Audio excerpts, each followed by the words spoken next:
Welcome to Must Do 50 Plus question for the CAT 2024, and it is one of the finest question, and I request you must try this question before going for the solution. तो question मैं आपको एक बार briefly explain कर देता हूँ कि what is the area of the coloured region. आपको दिख रहा होगा ब्लू कलर का, और ये बेसिकली जो आउटर फिगर दे रखी है it is a square, right. तो इसमें आपको जो कलर्ड रीजन है ब्लू कलर, उसका रीजन जो है उसका एरिया फाइंड आउट करना है। सो होपफुली आपने इस क्वेश्चन को ट्राई किया होगा। So let us solve this question, ठीक है। Before going for the solution, इससे रिलेटेड जो कंसेप्ट है उसके पे हम बात करेंगे। तो सबसे पहले आपको एक चीज़ पता होना चाहिए कि अगर आपके पास एक ट्राइंगल है ABC, और किसी भी वर्टेक्स से मैंने सामने वाली साइड पर कोई भी एक पॉइंट को ज्वाइन कर दिया, तो एरिया जो है दो पार्ट में डिवाइड हो गया।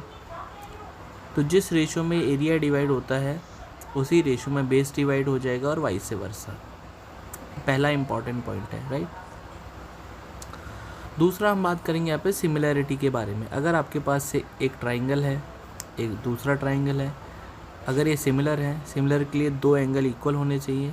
फॉर एग्जांपल हमने इसको अल्फ़ा बीटा मान लिया, तो अगर इसकी साइड A है, इसकी साइड P है, इधर अल्फ़ा के सामने हमने फॉर एग्जांपल B ले लिया, इधर हमने Q ले लिया, तो इनकी जो कॉरस्पॉन्डिंग साइड का रेशो, पहले बीटा के सामने A है, इधर बीटा के सामने P है, इधर अल्फ़ा के सामने B है, इधर अल्फ़ा के सामने Q है, ये तो साइड का रेशो कांस्टेंट रहेगा। ये कॉरस्पॉन्डिंग साइड है। अगर हम इनके एरिया की बात करेंगे, फॉर एग्जांपल इसके एरिया को मैं A1 मान लेता हूँ, इसके एरिया को A2 मान लेते हैं, तो A1 A2 जो होगा, जो इनकी कॉरस्पॉन्डिंग साइड्स हैं उनके स्क्वायर के रेशो में जाएगा। दिस इज़ सुपर इम्पॉर्टेंट, ठीक है, और ये भी कांस्टेंट ही रहेगा। तो ये दो इम्पॉर्टेंट बातें हैं जिनको लेके हम इस क्वेश्चन का सॉल्यूशन करेंगे। Okay, so let us solve this question now. तो थोड़ा सा वाइजली इस फिगर को देखना है, माइन्यूटली इसको ऑब्जर्व करना है, so that you can get कि मैं आपको क्या बताना चाहता हूँ। तो सबसे पहले हम किसी भी एक कॉर्नर पे अगर इस ट्राइंगल को देखते हैं, यू कैन सी ये जो ट्राइंगल बना हुआ है, राइट, यू कैन सी। पहले इसकी नेमिंग कर लेते, काम करते हैं। PQRSE, और इसको F मान लेते हैं, GH, और अंदर वाले पॉइंट को हम मान लेते हैं ABCD, ABCD, ठीक है। ये हमारे लिए थोड़ा सा इजी हो जाएगा। अभी मैं आपको क्या बता रहा था कि हम सिमिलैरिटी की बात कर रहे थे। ऑफ कोर्स ये दोनों ट्राइंगल जो है, ये जो छोटू ट्राइंगल है जो मैंने शेड किया है, और ये जो बड़ा वाला ट्राइंगल है जो कि इस तरह से है, ये दोनों सिमिलर हैं, ठीक है। अब सिमिलर है तो इनकी साइड देखेंगे तो इसकी साइड 5 है, और ये टोटल साइड है वो 15 है। तो इनका जो साइड का रेशो है वो 5 और 15, और आई कैन से 1/3। तो इनके एरिया का रेशो 1:9 में जाएगा। इसका मतलब क्या है कि अगर ये वाला पार्ट इसका एरिया 1 है, तो ये वाला एरिया 8 हो जाएगा। ब्लैंक वाले एरिया की मैं बात कर रहा हूँ, क्योंकि टोटल एरिया मिला के 9 होना है बड़े वाले का। होपफुली इतनी बात समझ में आई होगी। अब मैं इसको यहाँ पे मेंशन करता हूँ, ठीक है। मतलब ये एरिया 1 है, यूनिट वाइज बात कर रहे हैं, ये एरिया 8 होगा। सिमिलरली ये भी एरिया 1 होगा। By the similarity you can see, figure में आपको लग रहा होगा सारे पार्ट इक्वल है, तो ये भी 1 हो जाएगा, ये 8 हो जाएगा, एंड अगेन ये 1 हो जाएगा, ये 8 हो जाएगा, ठीक है। यहाँ तक इतनी बात समझ में आई होगी। अब एक काम करते हैं, अगर मैं इसको ज्वाइन कर लेता हूँ, लाइक P और R को ज्वाइन कर लेते हैं, I can join this PR, ठीक है।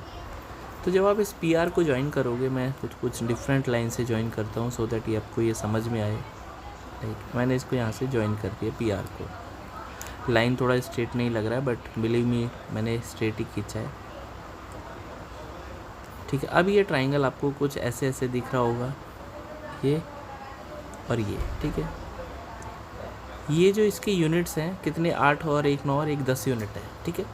तो ये वाला जो एरिया ये 10 यूनिट में है।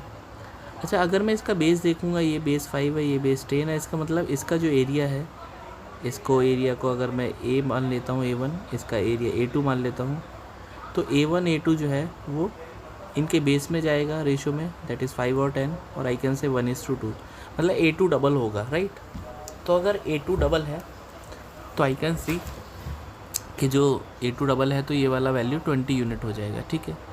तो अगर ये 20 यूनिट है तो बाकी स्क्वायर भी मिला के फिर 20 यूनिट ही बनाएगा। आप इधर से देख लो, इसको ऐसे ज्वाइन करेंगे, इसका मतलब ये भी 20 हो जाएगा, ये भी 10 हो जाएगा, मतलब टोटल मिला के 60 यूनिट हो गए। और 60 यूनिट की वैल्यू सवाल में टोटल स्क्वायर का जो एरिया है उसके इक्वल है, दैट इज़ 15 का स्क्वायर, और आई कैन से 2 to 5। यहाँ तक तो आई थिंक समझ में आ गया होगा, ठीक है। अब पंगा ये है इसमें कि ब्लू कलर का कैसे निकले, यहाँ तक हमको पहुँचना है, ठीक है। मैं थोड़ा सा इसको रब कर देता हूँ फिगर में, ठीक है, जो दैट मैं थोड़ा सा और एक दो बातें यहाँ पे डिस्कस कर पाऊँ आपसे। अब हमको ये फाइंड आउट करना है कि ये बीच वाला पोर्शन कितने यूनिट है एक्चुअली में, ठीक है। अब इस पे थोड़ा सा विचार करते हैं। तो ये टोटल तो 60 है, यहाँ तक तो कोई प्रॉब्लम ही नहीं है भाई, टोटल ये यूनिट 60 है, ठीक है, यहाँ तक तो कोई इशू नहीं है। अच्छा ये 1 है, ये 1 है, ये 1 है, सॉरी ये 8 है, फिर ये 8 है, ये 1 यूनिट है, ये 8 यूनिट है, ये 1 यूनिट है, ये 8 यूनिट है। तो ये जो टोटल कितना हो गया, तो टोटल हो जाएगा दैट इज़, अगर हम इन बाहर वालों को टोटल को ऐड करेंगे तो 8 is coming 4 times and 1 is coming 4 times, so again 36 unit हो गया। तो ये टोटल 60 है, 36 बाहर वाला हो गया, इसका मतलब जो अंदर वाला है ये 24 यूनिट हो जाएगा। How come it is 24, 60 minus 36, सो ये 24 यूनिट की वैल्यू आपसे पूछ रहा है। बड़ा क्वेश्चन ईजी हो गया अभी, मतलब 60 की वैल्यू 225 है, तो आपसे 24 की वैल्यू पूछिए, तो 1 यूनिट की वैल्यू हो जाएगी 225/60। आपको निकालना है 24 की वैल्यू, तो 24 की वैल्यू हो जाएगा 225/60 इंटू 24, तो 4 6 या 24, 4 से 15 हो जाएगा, 15 5 या 25, तो 15 इंटू 6 हो जाएगा 90 सेंटीमीटर स्क्वायर। तो इस सवाल का जो राइट आंसर है वो 90 सेंटीमीटर स्क्वायर, और आई कैन से सेंटीमीटर नहीं है तो 19 स्क्वायर यूनिट आ जाएगा, 19 स्क्वायर यूनिट। तो होपफुली ये जो क्वेश्चन आपको अच्छे से समझ में आया होगा, बहुत प्यारा क्वेश्चन था। और इसी तरह के सोल्यूशन के लिए सिलेक्शन क्लास को ज़रूर से सब्सक्राइब करें। मिलते हैं नेक्स्ट शॉर्ट में।